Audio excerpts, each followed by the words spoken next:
Summer is just about here, folks. The weather's warming up. More folks are outside taking more trips for us rideshare drivers, and unfortunately, that will lead to some folks getting murdered. I hate to say this, being a native of the south side of Chicago and some of the bigger cities, we used to say the weather's getting warm. That means somebody's going to die tonight. What up, folks? Once again, it is indeed your boy Tim with another unfortunate rideshare video. There is a time when some drivers lose their lives through no fault of their own. No one is trying to carjack them. The driver is not in the process of being robbed. The driver is doing nothing wrong. And we're not talking about a stray bullet, but we are talking about what can lead to a dead driver. Comes from an article titled, "Uber Driver Shot and Killed in Southeast Portland." This driver wasn't doing anything wrong. Nobody was trying to take the driver out, yet he is dead, and it's not in relation to a stray bullet. But this can certainly happen to any of us, particularly those taking trips in major metropolitan areas. Here it goes. Officers responded to reports of a shooting at 11:56 p.m. in the 5700 block of Southeast 130th Place in the Powellhurst-Gilbert neighborhood. They arrived to find the driver and his 17-year-old passenger both wounded in the car.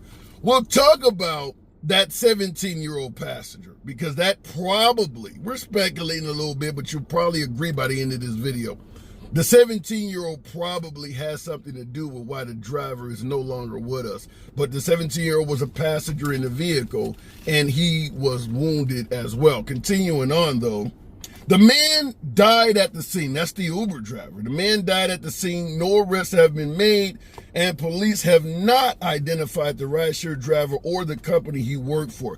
First of all, this story has been updated since. The driver has been identified as 42-year-old Joshua Kelvin of I cannot pronounce this right, Amsville, Oregon, in the Portland area, 42-year-old driver, and he did work for Uber. Uber has already confirmed that, and we'll give you the bullshit statement from Uber, which you hear this all the damn time. I've kind of gotten numb to it, covering so many of these stories, but I still reserve a tad bit of anger anytime I hear this shit when somebody loses their life. But here is the statement that was released from Uber. "We're deeply saddened by this tragedy," a spokesperson for Uber wrote. "Our thoughts and, I'm about to say thoughts and prayers, our thoughts are with the driver's family during this extremely difficult time, and we hope those injured recover swiftly." Anytime someone is slain, particularly shot, you hear this thoughts and prayers. In this case, they just issued thoughts. They didn't even throw prayers in there, probably not to upset the non-religious portion of their audience. But they got in there, our thoughts are with the driver doing this deeply sad. Anytime you hear somebody saying they are issuing thoughts and prayers, that essentially means we're not going to do shit for you. You hear this often after school shootings or mass killings. Our thoughts and prayers are with the victims. That means we're not going to do shit for you. That is just a sentiment to offer when somebody is grieving that has zero meat, zero weight, zero value behind it. And fact is, when you're driving for Uber or driving for Lyft and you lose your life in the process of the damn job, they should do a bit more for you than give you some type of bullshit statement that their thoughts are with you when you're actually fucking dead. But that is what happened here. And as I say in all of my videos, if something happens to you on the job, just like in this case, they're not even going to send a card or flowers to your funeral. You get nothing.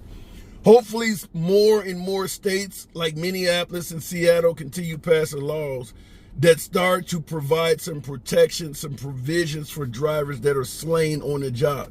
There's no shortage of people that go out like this, folks. Now, in this case, we mentioned earlier the 17-year-old passenger. Picking up the wrong passenger can get you killed. We've covered a number of stories here where passengers were assassinated from under the driver. In other words, the driver's in the car just simply ushering somebody from point A to point B, and somebody either pulls alongside the driver or basically blocks the car and shoots the shit out of the passenger. Happens a lot. I've covered at least a dozen stories in regards to passengers being murdered while in transit in an Uber vehicle. Not all the time does the driver get it as well. Some drivers do survive, but some, like in this case, I covered a driver in Chicago that died. Some of the drivers, because listen, they're spraying rounds. They're shooting every damn where, shooting up the car. The driver can get it too. The drivers do get it as well. So once again, as always, you got to be cautious of who you pick up, particular environments, who the hell is standing around. And once you get them in the car, I hate to say it this way, but you damn near got to start paying attention and making sure nobody's following you. We've had drivers that got followed and shit like that. It's crazy what happens out here. What I want to ask you folks in relation to yet another driver, this Joshua Kelvin that lost his life at 42 years of age, just trying to feed his damn family. Have you began to rethink operating as a rideshare driver, earning as a way of earning a side hustle or a source of income, maybe up to and including, this is probably not the safest thing to do. It doesn't pay shit.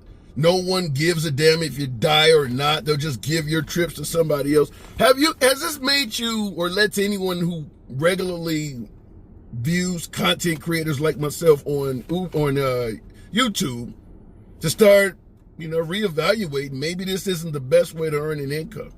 Because I can tell you for damn sure, covering so much of this shit, it certainly made me slow down driving. Now, in this case, it is murder. Happened at, 11:56 p.m. You know what I'm going to say. Nothing good happens after midnight. Now, this is 4 minutes before midnight, but damn it, you get the message. Trips after hours increase the statistical probability of a bad outcome. So if you can avoid driving after dark, I'm going to tell you all day, every day. And this happened on a Tuesday, by the way. But if you can avoid driving after dark, absolutely do that. Take your trips during business hours when people are awake, traffic is moving around, and people can see your ass getting shot. Let your boy know in the comments. Are you reevaluating? And as always, feel free to smash that like button, subscribe to the channel, and I'll see you in the next video.